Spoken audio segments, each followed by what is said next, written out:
What's up, guys? We're taking another look at one of the Heroes of the Storm figures from NECA Toys. Today we're taking a look at Arthas the Lich King. Alright, packaging real quick. If you saw the Illidan review, it's the same thing. So we've got our Heroes of the Storm logo, we've got our figure, we've got our character name spinning around, and we have got a bit of a bio for Arthas, as well as a few shots of the other figures in this wave, in this line so far. So let's pull them out and we will take a look. Alright, so here he is out of the package, and right off the bat, I think it's pretty obvious that this figure is absolutely loaded with sculpted detail. There's a lot of paint on him.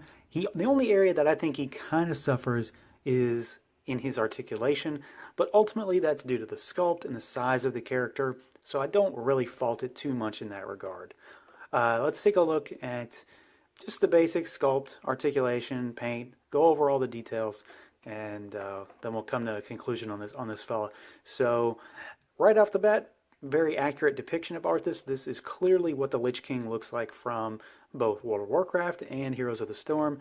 You know, there's just a lot of detail going on here. I'm very, very pleased overall with this figure. I think it's pretty nice. It's a mix of soft goods and normal plastic. There's also some rubbery plastic on him as well to help aid in articulation in places where it's kind of hindered by the sculpt. But just tons of detail all over. Everything that can have detail does have detail. Even the flatter areas of the armor has kind of like pockmarked and a lot of texture to it. The chainmail is all sculpted. That's all sculpted textured detail. So it's, you know, it's not flat. There's no real corners cut here in terms of the sculpt that I can tell. There's skulls all over. We've got the sculpted fur. Just a lot of detail. Spikes all over the shoulder, spikes on the gauntlets. The helmet is obviously very cool.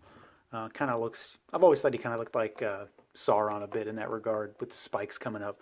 But it's very cool. Very, very interesting looking figure. Very cool character. And I'm a big fan of Arthas in general. So, you know, it was kind of a no-brainer to get this guy, especially when I got him for $5 like when I got Illidan.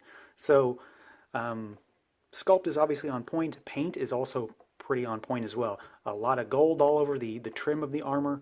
We've got weathering all over the silver grayish areas of the armor, and just a lot of little details like the eyes painted in the skulls there. Arthas's face is obviously painted, and you can see his eyes in there as well. And I just like all the little things that they did. You know, all the rivets are in gold, and then, you know, just even the skulls on the gauntlets are painted with the eyes. It's just a lot of attention to detail on this figure. The only thing that I'm not 100% sure about is articulation, like I said, and that's just because it is what it is, and the figure is bigger, he's bulkier, and he's slightly hindered by his armor. So I can't fault it in that regard, but I don't have to like it either. So head is on a ball, and it can swivel, but there's not a great deal of motion. Even if it could, the armor is going to get in the way. And like I said, these are rubbery, so they can move a little bit, and they help the arms when the arms aren't incredibly tight like mine are right now. They help them move up, and just to get them out of the way, and then they can also move all around. But you know, going too crazy with it, it's going to make the armor look weird. There is no bicep swivel. There's just a single jointed elbow, and then the wrists are on a swivel. They have a little bit of a give, but I don't think there's much in there in terms of articulation. The diaphragm swivels, the waist swivels, not really much of a crunch going on though. His legs can go out about that far. There is a thigh swivel at that ball joint. He has single jointed knees. Mine are still really, really tight. And then he has a swivel at the boot or the shin, however you want to call it. And then his feet do swivel, and then they have a little bit of a hinge on there. But just again, the boot overall articulation here is going to stop it. Beyond that, though, he's a pretty solid figure in terms of his build. Obviously, he has a soft goods cape, and then I guess a sash, or I don't know what you want to call that, the hanger down from his belt. And I think they did it pretty well. It hangs really nicely. It doesn't get in the way. It's kind of tattered, and it looks like it could be flowing fairly well. So I'm very pleased with how these soft goods came out on this figure. Now, as far as the accessory goes, he does come with Frostmourne, and I think this is a pretty accurate representation of this sword. It's got that gold inlay. The eyes are once again painted that kind of frosty blue, like the eyes on the armor itself. And then there's a lot of detail in him. So he's got the skull, he's got the ram horns, and it's all weathered, and then the skull's in the hilt. The only thing that I'm not 100% sure on, and it could be me, maybe I'm not doing this right. If someone knows for sure, let me know. But the sword pops apart, and it's actually keyed, so it only can go back together one way. But it also seems to only want to go in the hand in a certain way. So like this is pretty much the way that I've gotten it in there, with him holding it out with the sword pointed inward, and it kind of turns a little bit.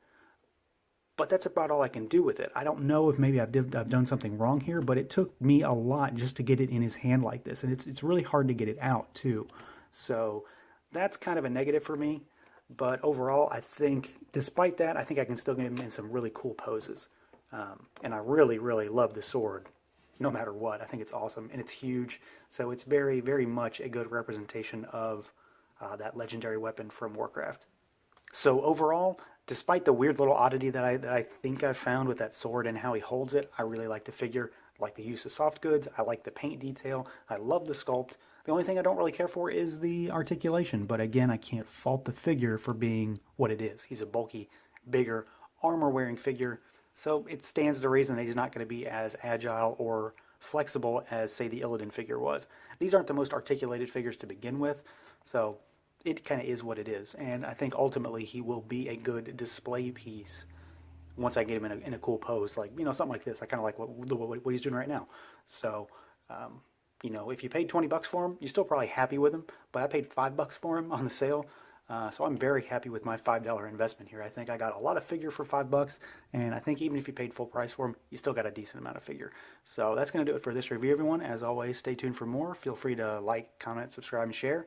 And until next time.